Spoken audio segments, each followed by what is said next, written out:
Muy buenas noches, amigos, familia, hermanos. Bienvenidos una vez más al Ven Sígueme de esta semana, que tenemos que hablar un tema bastante bonito.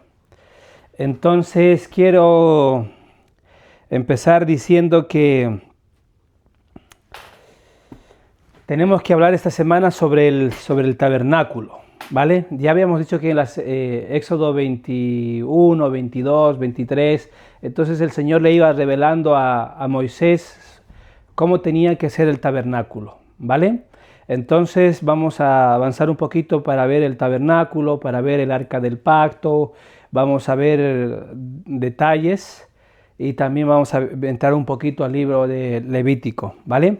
Hay que entender de que ya el pueblo grande, ya como hemos visto la semana pasada hemos venido viendo que el Señor abre el Jordán, después el pueblo recibe los 10 mandamientos de Dios, después de eso hemos visto de que la adoración del becerro de oro, mueren 3,000 del pueblo, esa parte, ese sector que querían como retornar a Israel, a Egipto. Entonces estamos en un punto donde el cual ya el Señor ha decidido tener una morada, ¿vale?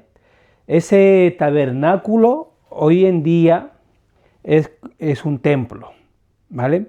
De hecho hay donde dice, tal como en los templos actuales, los simbolismos del tabernáculo nos enseñan sobre nuestro viaje de regreso a la presencia de Dios. Durante miles de años, los templos han sido lugares donde Dios ha utilizado ordenanzas del sacerdocio y convenios sagrados para enseñar a sus hijos verdades eternas concerniente a su plan de salvación.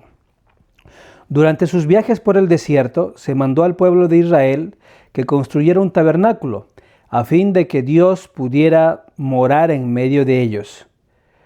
Tabernáculo significa literalmente lugar de morada, y era llamado así debido a la creencia de que Dios vivía dentro de sus sagrados recintos. Cuando Israel acampaba, el tabernáculo se armaba en el centro mismo del campamento, para simbolizar la idea de que Dios debía ser el centro de la vida de su pueblo. Entonces, aquí en la pizarrita, he hecho más o menos, luego antes de terminar el video, vamos a subir algunas imágenes concernientes cómo era el tabernáculo y los utensilios. Pero para fines de un poquito de compartir esto, la enseñanza de hoy, he dibujado aquí en la pizarra. No soy un gran dibujante, pero he hecho mi mayor esfuerzo de que se pudiera entender, ¿vale? Entonces, lo que sí dice de que Dios ya hizo una morada. Esto es un templo portátil, eso es verdad. Y este templo portátil consistía de que era desarmable, ¿vale? Entonces estaban hechas de lino, de fino tejido, entonces eso lo doblaban. Entonces solo el sumo sacerdote y los sacerdotes podían desmontar el templo, ¿vale? Y los levitas eran los que transportaban todo lo que es el templo. Entonces quiero decir de que cuando ya el pueblo llegaba y iba a acampar un buen tiempo, un buen momento, entonces esta era la siguiente forma. Armaban ya los sacerdotes el templo, ¿vale? Alrededor, el tabernáculo, el templo, la morada de Dios, alrededor, esta parte verde que se ve, ¿vale? Eran los levitas, que se ponían ahí como muy cercano en todo lo que era como la manzana, ¿no? Aquí los levitas. En esta parte de aquí eran los gersonitas, que eran hijos de Aarón, ¿no? Y aquí en esta parte vivía Moisés y Aarón. Entonces todo esto, lo verde, eran levitas que estaban ahí. Después, estaban muy bien organizados. Por eso es de que quiero que entiendan de que a este punto estamos hablando de que ese pueblo ya eran 2 millones de personas. Y ustedes entenderán de que 2 millones de personas poder entrar aquí era difícil. Entonces estaban muy bien ordenados. La parte verde es los levitas que estaban en todo el contorno. Después aquí ven una línea, se supone que es café, pero no marca como café, marca como gris. Pero entonces estaban organizados así. Estaban la tribu de Efraín, Manasés y Benjamín. ¿Vale? En la parte de atrás del tabernáculo estaban Judá, Isaacar y Zabulón. En la parte de arriba estaban Dan, Aser, Neftalí, y en la entrada estaban Rubén, Simeón y Gad. ¿Vale? Entonces estas son las 12 tribus de Israel. Por esta parte es la entrada, ¿vale? Entonces vamos a mandar una foto cómo era la entrada, porque eran de colores, ¿vale? Había un color, había el color blanco, carmesí, azul. Entonces en la entrada, entonces habían esos colores que eran de lino, ¿no? Entonces estaban tejidos. Ya desde la entrada, quiero que comprendan, por favor, quiero decir esto. Desde la entrada mismo, todo esto de aquí, el tabernáculo, es el plan de salvación. Es el plan del Evangelio. Todo gira en base a Jesucristo. No hay nada que no esté Jesucristo aquí mismo. Entonces, todo el simbolismo, todo lo que vamos a ver, las cuerdas, los colores, todo lo que necesitaba para armar esto es Jesucristo mismo. Entonces, dicho esto, para empezar, este tabernáculo necesitaba, se llaman basas, ¿vale? Eran como unos palos, por decirlo así, de acacia, ¿no? Bien, porque la acacia no se pudre, no le entra termitas, o sea, la acacia era la mejor madera de ese tiempo. Entonces, y en todo alrededor del tabernáculo se necesitaba 60 basas, ¿vale? 60 como estacas o palos así bien fuertes. Dicho esto, este 60 es muy curioso, ¿vale? Porque el número 60 en la Biblia, o el número 60 espiritual, habla sobre un equilibrio, ¿vale? Sobre una plenitud en el sacerdocio, sobre una abundancia de Dios, una conexión con Dios. Entonces es muy interesante el número 60.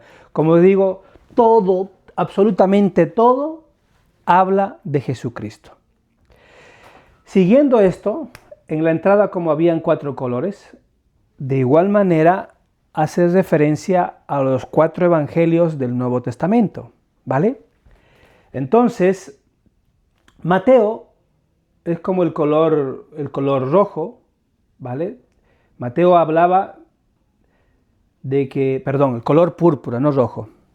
El color púrpura, Mateo habla de que Jesús es el Rey de Reyes. El color blanco, Marcos nos dice que Jesús era un varón perfecto sin mancha. El color carmesí, Lucas nos dice de que Jesús es el Salvador del mundo. Y el color azul representa el Evangelio de Juan, donde dice que Jesús es el Hijo de Dios. Ya desde la entrada, o sea, era una enseñanza doctrinal profunda. No era como así, mira qué bonito este color, me gusta. No, una enseñanza pero increíble. Ya desde la puerta nomás, ya te decía de que estos colores hacen referencia a que Jesús es el Rey de Reyes, un hombre perfecto, sin mancha, que va a ser el Salvador del mundo y que es el Hijo de Dios. Hay que entender de que en toda esta parte, la voy a hacer de rojo, en todo esto, ¿vale? No entraba el pueblo. Aquí solo se movían los levitas, ¿vale? Entonces el pueblo, si traía el becerro o el sacrificio que iban a hacer, llegaban aquí, ponían su mano y les explicaban algunas cosas los levitas, ellos entraban, ¿vale? Entonces por eso quiero decir que nada más ingresar la puerta, Nada más ya ver las 60 basas te decía de que la plenitud del sacerdocio, un equilibrio emocional, espiritual, una conexión divina, o sea, ya doctrina total. El sacerdote lo recibía, ¿vale? Entonces venía el sacerdote a presentar el sacrificio. Aquí, en este lugar, se hacía el sacrificio. Entonces, donde se tomaba al corderito, a lo que se iba a sacrificar, entonces aquí se hacía el sacrificio. Esto, el lugar del sacrificio, hace una referencia, todos sabemos esto, cristianos, judíos, musulmanes, saben de que Cristo tenía que venir y morir por nuestros pecados. Esta es una simbología de que cuando el pueblo dejaba aquí al sacerdote y le ponía la manito para que pudiera sus pecados o sus faltas, sus iniquidades ahí, y el sacerdote venía, lo presentaba ahí, entonces es una fiel semejanza de que Cristo iba a morir por nuestros pecados. Esto se ha profetizado desde el inicio, desde la creación, desde Adán y Eva, de que Cristo iba a venir para poder redimirnos, para poder expiar nuestros pecados. Entonces, aquí se daba cumplimiento a eso. El sacerdote lo ponía ahí con la sangre, ya se tocaba un poquito con las yemas de los dedos, iba. En estas 4 esquinas eran unos cuernitos, unos cuernos de toro, ¿vale? De cobre. Todo esto era de cobre. Entonces, insisto, tocaba las 4 esquinitas, podemos decir este, oeste, norte, sur, podemos decir los 4 evangelios, podemos decir de que esa sangre, cuando el sacerdote tocaba, se untaba las yemas de los dedos para tocar estos cuernos, decir de que la expiación, la sangre de Cristo nos va a redimir. La sangre de Cristo tenía poder para poder expiar nuestros pecados, para poder volver a nacer de nuevo. Entonces, lo ponían ahí, el sacrificio. Una vez presentado ya el sacrificio, venía el sacerdote, terminaba, hacía este recorrido, ¿ya? Esta es una fuente de agua, igual de cobre. Entonces, en esta fuente de agua, el sacerdote se lavaba las manos y se lavaba los pies. Hasta aquí. Quiero decir una pequeña cosita más. Esto como contexto histórico, genial, pero quiero aplicarlo al día de hoy. Quiero contextualizarlo bien, para que se entienda bien. Porque este es el modelo que el Señor ha diseñado para que nosotros pudiéramos caminar, para que podamos morar con Él, para que Dios pueda morar con nosotros. Y así, nosotros morar con Él y Él pueda morar con nosotros. Este altar de sacrificio, donde era una simbología de que Cristo iba a morir por nuestros pecados, hoy en día es simplemente el poder o el don del arrepentimiento. Para poder morar con Dios, para poder estar en su presencia, necesitamos arrepentirnos. Necesitamos arrepentirnos de nuestros pecados, necesitamos arrepentirnos de toda iniquidad que hayamos cometido. Presidente Russell M. Nelson dijo que el arrepentimiento no solamente es como, hacer cosas malas. El arrepentimiento es, dice, e inclusive cambiar hasta nuestra forma de respirar. Cambiar nuestra forma de pensar, cambiar nuestra forma de vivir, cambiar nuestra forma de analizar, cambiar nuestra forma de tratar nuestros asuntos con las personas. Entonces, el lugar donde se sacrificaba hoy en día es la oportunidad, el don que tenemos de poder arrepentirnos, para poder volver a la presencia de Dios. Una vez que comencemos nuestro proceso de arrepentimiento, necesitamos ir a este lugar donde se lavaban los sacerdotes las manos. Y eso es una simbología de que necesitamos bautizarnos. Necesitamos nacer de nuevo. El primer paso es arrepentirnos. El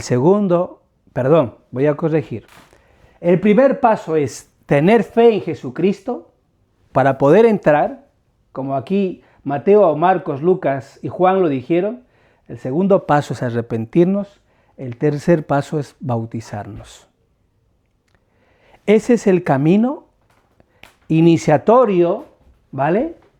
Para poder morar con Dios, para que Dios pueda morar con nosotros.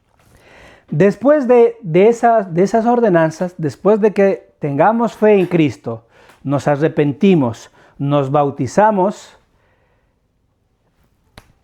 en la Iglesia de Jesucristo de los Santos de los Últimos Días, todo varón a partir de los 12 años recibe el sacerdocio, ¿no? El sacerdocio arónico desde los 12 hasta los 17, de los 18 hasta los 100 años o 120 años o hasta que viva el sacerdocio de Melquisedec. Entonces, en ese proceso va a poder recibir el sacerdocio arónico o el sacerdocio de Melquisedec, lo que le va a permitir entrar directamente al salón santísimo.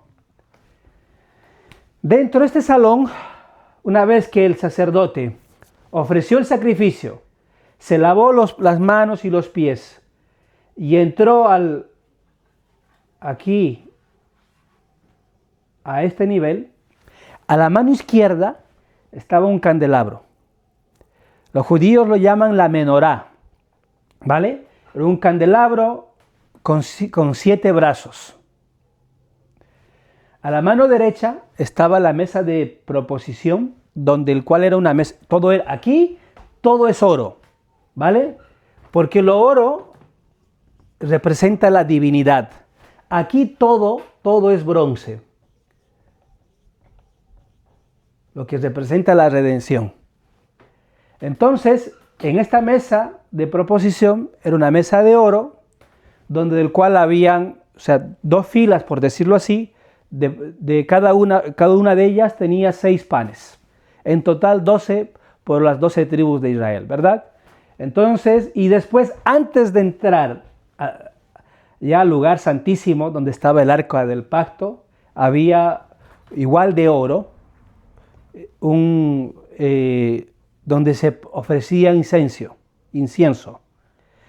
Entonces eso estaba ahí, ¿vale?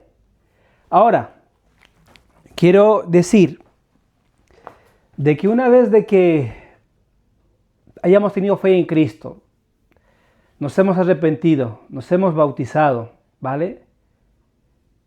Necesitamos poder seguir conociendo, sabiendo, siguiendo más al Señor. El candelabro de 7 brazos, ¿vale? Simboliza la luz de Cristo, permanente.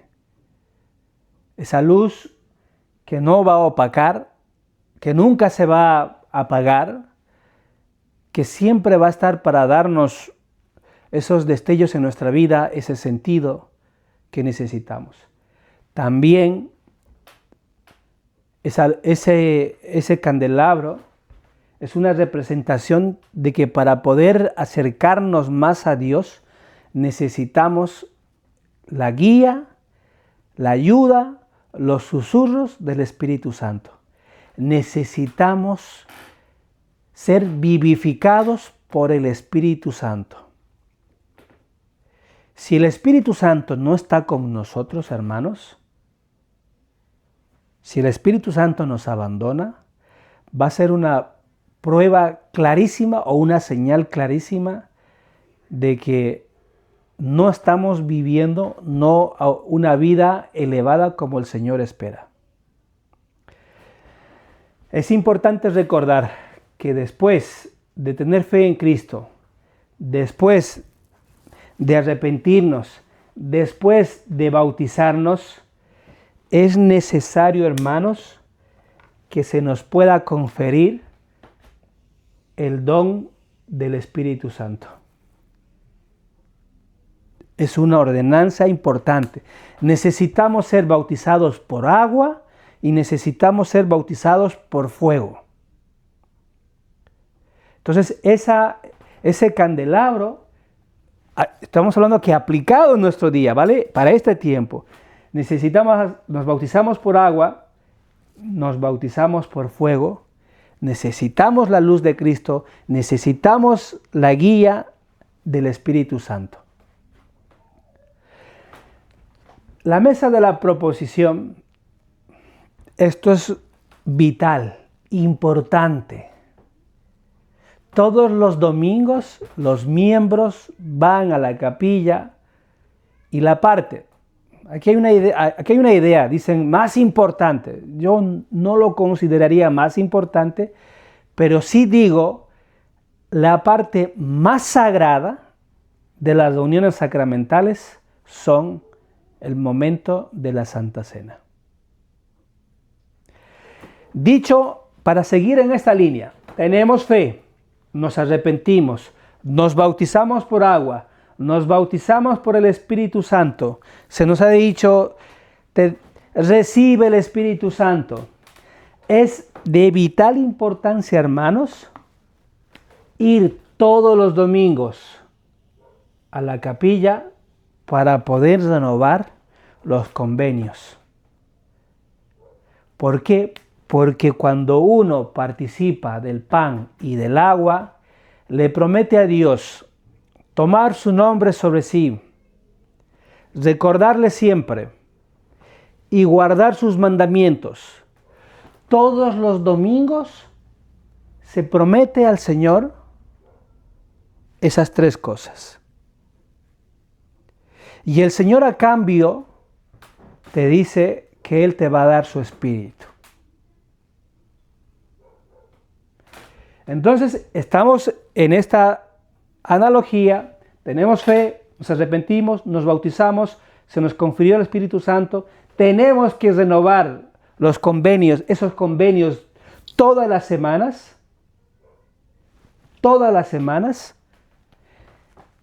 y aquí quiero decir también que está el incienso. Después de haber sido bautizado, nos reunimos todos los domingos en la capilla, pasamos para poder prender el incienso como sacerdote. En la tradición judía dice que este incienso eran como las oraciones del pueblo, porque una vez de que el sacerdote ingresaba, los sacerdotes ingresaban, porque este pan lo cambiaban cada semana, ¿vale? Entonces el día de reposo es donde cambiaban, y ese pan solo podían comer los sacerdotes. Por eso más adelante vamos a ver que hubo un problema. Cuando Saúl quiso matar a David, al rey David, el rey David estaba como un poco, se ocultaba para que Saúl no supiera nada de él. Llega donde el profeta Samuel, y entonces el profeta Samuel le da los panes de la proposición, y ahí había un problema, que era pan consagrado, que solamente podían comer los sacerdotes, nadie más. Eso es verdad, la ley decía que solo los sacerdotes podían comer ese pan, ¿vale? Pero vamos a llegar ahí. Si llegamos a la parte del incienso, hermanos, es que estamos viviendo una vida de adoración a Dios, que nuestro testimonio ha crecido, que nuestra vida está equilibrada con Dios, que estamos pensando en servirle, que estamos añorando servirle y que estamos dispuestos a servirle. Presentarnos al incienso y que el incienso pueda subir es cuando tú le estás prometiendo al Señor, decir: Señor, prometo vivir de toda palabra que sale en la boca tuya. Prometo vivir la ley del Evangelio, que esta ley del Evangelio es seguir a Jesucristo. Prometo guardar los mandamientos. Es cuando desnudas tu corazón a Dios. Cuando le dices, Padre, te amo, por favor, quiero que tu presencia nunca me falte. Quiero que tú estés conmigo. Entonces es cuando nuestra adoración a Dios es elevada. Dentro ya de donde estaba el arca del pacto, igual era de oro, todo era de oro, ¿vale? Para que se haga una idea, era como un baúl, esos antiguos, ¿verdad? Pero eso que tenía como rieles, porque en la parte de arriba igual era oro, y eso entonces no es que lo levantaban entre dos y lo quitaban, sino que como era un baúl, esto, como tenía rieles, los recorrían, y dentro de ese estaban, hasta este punto de aquí, estaban las planchas. Más adelante vamos a ver de que se incorpora y se pone el maná y se pone la vara de Aarón que florece, ¿vale? Pero hasta este punto están las planchas, o sea, los 10 mandamientos. Y dice que el sacerdote, el sumo sacerdote, entraba solo una vez al año a este lugar para poder hablar con Dios, ¿vale? Entonces aquí hay esta arca del pacto. Lo curioso es de que en la parte de arriba habían 2 querubines. Entonces, aquí hay muchas, no es precisa la información. A veces hay unos querubines que están con el ala extendidas, ¿no? Y que se tocan como punta a punta. Entonces, hay otros que están como unos querubines con sus alas ahí como en una forma inclinada. Entonces, es muy difícil poder saber en realidad cómo eran esos querubines. También en la parte de aquí del velo, porque todo esto era un velo, en ese velo estaban bordados querubines, ¿vale? Entonces, porque esto ya era la presencia de Dios. Y se necesitaba ya una total, no perfección, pero se necesitaba santidad, se necesitaba integridad para poder entrar aquí al arca del pacto. Entonces, dicho esto, estos querubines, según el Talmud, según los judíos, dicen que uno de ellos tenía cara de niño y el otro era una cara de niña, ¿no? Como hombre-mujer. Entonces, donde el cual era el equilibrio de las dos cosas. Ahora, siguiendo estos pasos que debemos dar, hemos tenido fe, nos hemos arrepentido, nos hemos bautizado, se nos ha conferido el Espíritu Santo, renovamos los convenios, hemos adquirido un testimonio de que Dios lo es todo, es todopoderoso y que le estamos prometiendo.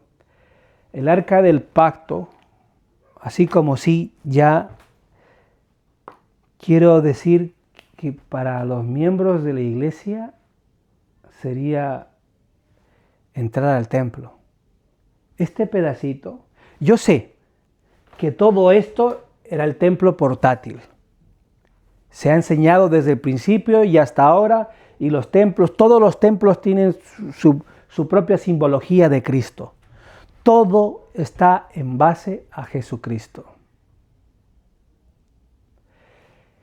Poder entrar al arca del pacto es poder hacer convenios con Dios, es ser investidos con el poder máximo de Dios.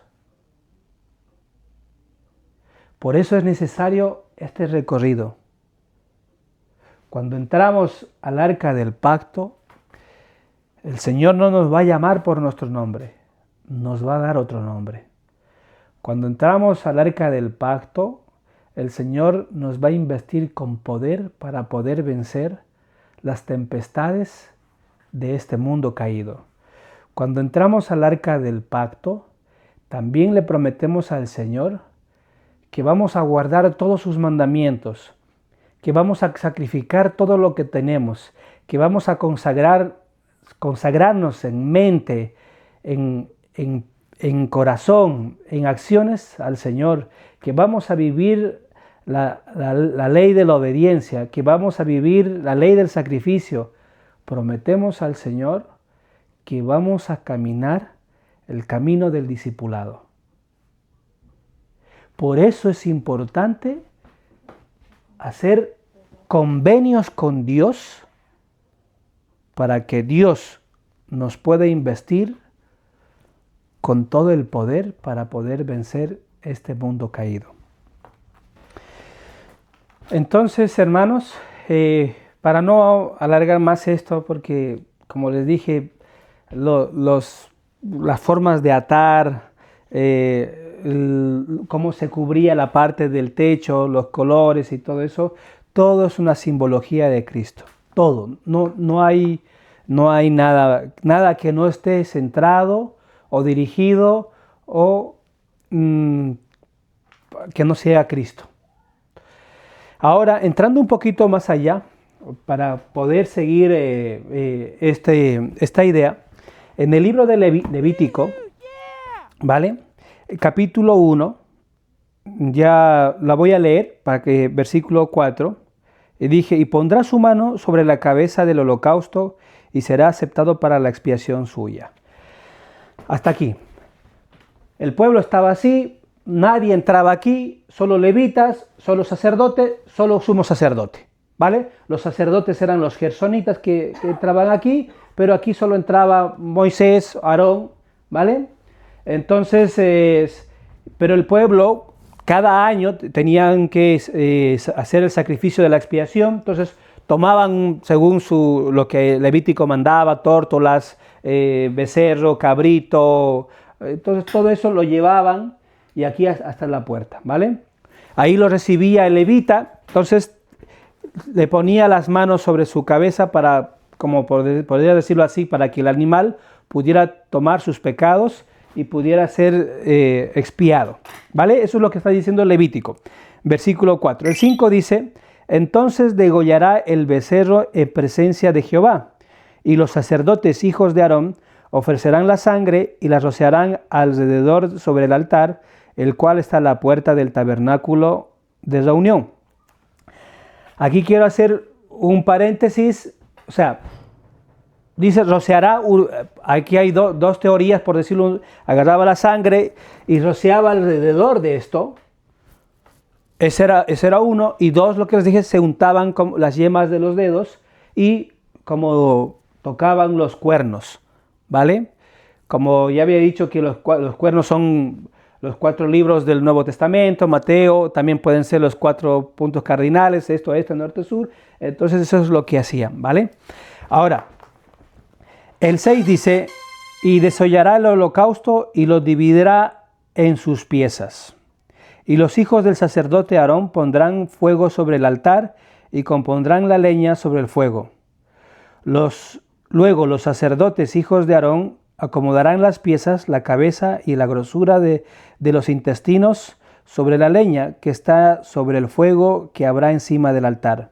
Y lavará con agua los intestinos y las piernas, y el sacerdote hará arder todo sobre el altar. Holocausto es ofrenda encendida, olor grato para Jehová.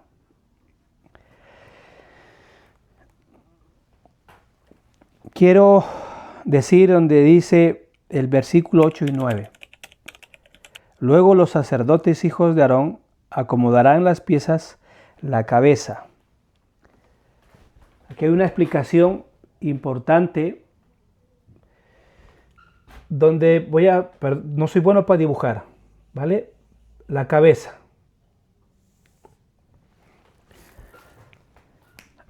Si hace esa indicación, la cabeza ya está aquí, la cabeza era un llamado, una reflexión a que nuestros pensamientos sean direccionados a Dios. Nuestros proyectos, nuestras ideas sean enfocadas en servir a Dios. Entonces era una forma de consagración. Ponían sus manos, sí, el becerro iba a ser sacrificado, el cabrito iba a ser sacrificado, pero era una indicación para la persona de que debía hacer un convenio, de que debería consagrar sus pensamientos a Dios. Eso está actualmente hoy en día, ¿vale? Cuando nos arrepentimos, por eso es de que debemos cambiar nuestra forma de pensar e inclusive dice nuestra forma de respirar, presidente Nelson.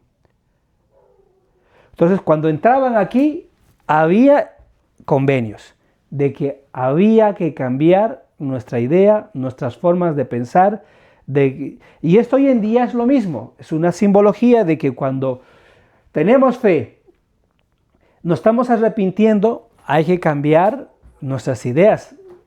Un concepto como Dios, un concepto como dejar el mundo, ¿no? Y empezar a servir a Dios. Entonces, hay convenios que en ese momento se hacía. Seguido dice, acomodará la cabeza y la grosura de los intestinos. Entonces nos está hablando los intestinos, ¿vale? Insisto, aquí es cabeza, no soy bueno para dibujar. Pensamientos.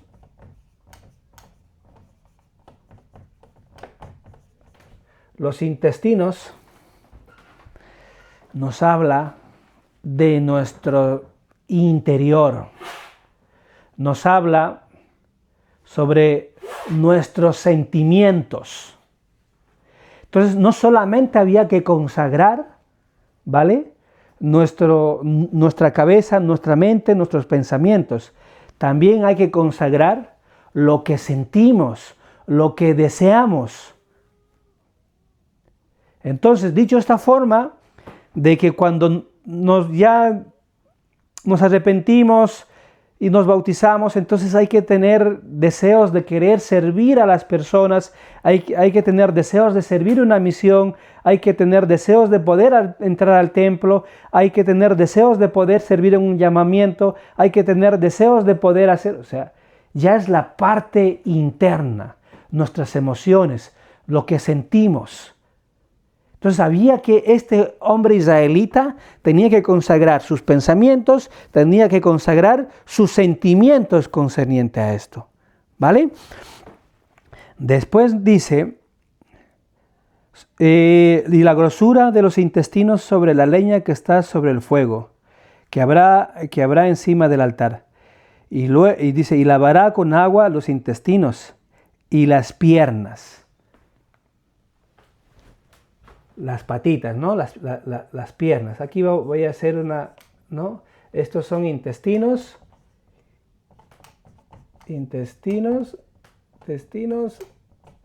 ¿no? Sentimientos, deseos. Y aquí estas son las piernas. Las piernas eran la forma de poder consagrar nuestra fuerza, nuestra vitalidad, de poder consagrar nuestro ser entero, de poder consagrar, de poder servir a los demás, socorrer al necesitado, ir a visitar a la viuda, dar de comer al pobre, dar de beber al sediento. Entonces tenían que estar envueltas en buenas obras. Entonces había que consagrar mucho. No era sencillo ser parte del pueblo, porque había una vez que estaba el templo, requería más. Y es lo mismo, hermanos. Si tenemos una fe en Cristo, va a requerir más, que nos comprometamos más, que podamos vencer a nuestro hombre natural y poder llegar a la morada de Dios. Y para terminar dice, y lavará con agua los intestinos y las piernas, y el sacerdote hará arder todo sobre el altar. Holocausto es ofrenda encendida y olor grato a Jehová. Hermanos, una vez más quiero decir de que aparte de consagrar nuestros talentos, que es igual una forma como consagraban aquí con el becerro, consagrar nuestros pensamientos, consagrar nuestros sentimientos, consagrar nuestra fuerza vital en causa del Evangelio es importante. Inclusive, quiero decir, el consagrar, cuando decía las patitas tendrían que estar acomodadas, las patas, es también saber ir a limpiar la capilla, dar de comer a los misioneros, ir a actividades, ir a capacitaciones, estar dispuesto a poder servir. Sé con todo mi corazón que Dios vive. Sé que todo lo que hay en el templo, en las capillas, sé que todo lo que se enseña es el plan de salvación, y el plan de salvación es Cristo. A través de Cristo, Cristo es el camino de poder volver a vivir con Dios. No hay otro camino dado. Sé con todo mi corazón que Él vive. Sé que Él está con nosotros todos los días. Y sé que Él me ama. Y sé que Él nos ama. Y sé que Él te ama. Él está ahí con los brazos abiertos. Necesitamos poder hacer convenios. Necesitamos poder acercarnos. Y yo sé que esto es verdad. Y el saberlo me hace inmensamente feliz. Que el Señor les bendiga y lo comparto. En el nombre de Jesucristo. Amén.